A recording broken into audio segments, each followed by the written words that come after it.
Hey folks, everything new under the sun. We need to fear God.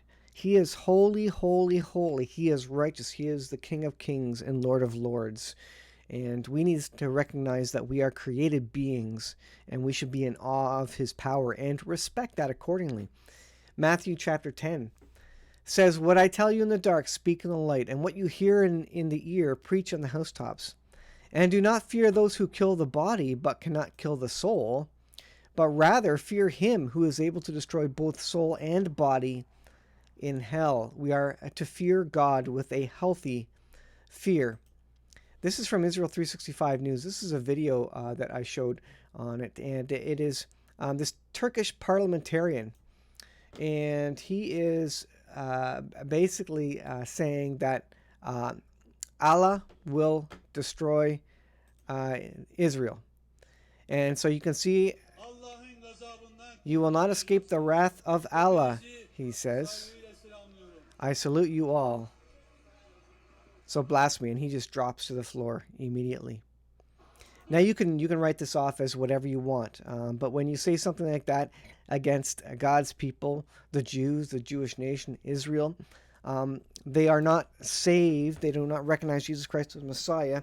God still loves them, and the tribulation is really for the salvation of the Jewish nation. God has them in his heart, and he wants to see them come to him. And he's going to protect them. Specifically in the last days, he will protect them supernaturally when they call upon him. But this is just a good example where, you know what? Be careful what you say. God has struck people down in the Bible. There's a lot of examples of it. This is just one of them. Ananias and Sapphira, and they sold a piece of property, but his wife, with full knowledge, kept back a part of the money for himself. With his wife's full knowledge, he kept back part of the money for himself, but brought the rest up and put it at the apostles' feet. So he was going to sell his property and give it as an offering, so that the apostles could go and spread the gospel. But they kept back a piece of it, a portion of it. Then Peter said, "Ananias, how is it that Satan has so filled your heart that you have lied to the Holy Spirit? You have kept for yourself some of the money you received for the land. Didn't it belong to you before it was sold? And after it was sold, wasn't that money at your disposal? What made you think of doing such a thing? You have not lied just to human beings, but also to God." So when you lie to God, look out. God is holy. Look at this. When Ananias heard this, he fell down and died. You can't lie to the Holy Spirit. Same idea as blaspheming God. Is that what happened here? This is 2 Samuel chapter 6.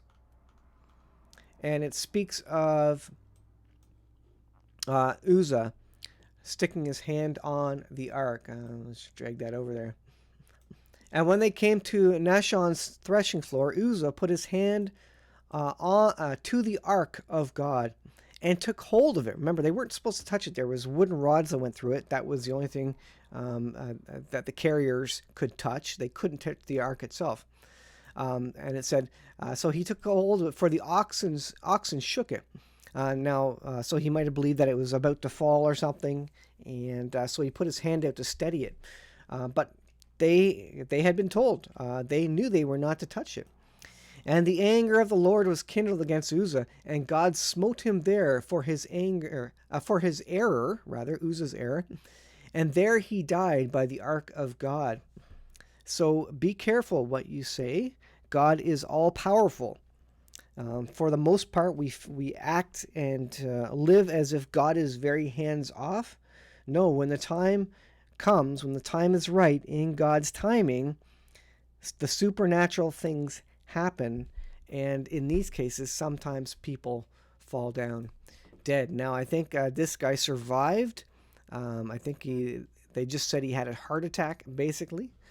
Nonetheless, did he learn a lesson? I hope he learned a lesson from this, speaking against God's people. Thanks for watching. We'll leave there. We'll see you in the next video.